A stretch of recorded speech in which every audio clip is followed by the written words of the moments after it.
ఇక బనకచర్లను అడ్డుకోండి, ఆ ప్రాజెక్టుతో తెలంగాణ ప్రయోజనాలకు ముప్పు, కేంద్రం సానుకూలంగా స్పందించకపోతే సుప్రీంకోర్టుకు వెళ్తాం, జలశక్తి మంత్రి సిఆర్ పాటిల్కు తేల్చి చెప్పిన సీఎం రేవంత్.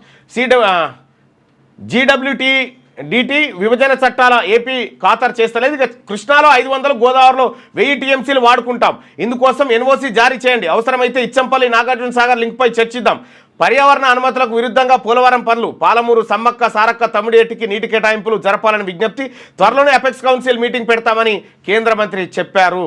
మంత్రి ఉత్తమ్ కుమార్ రెడ్డి.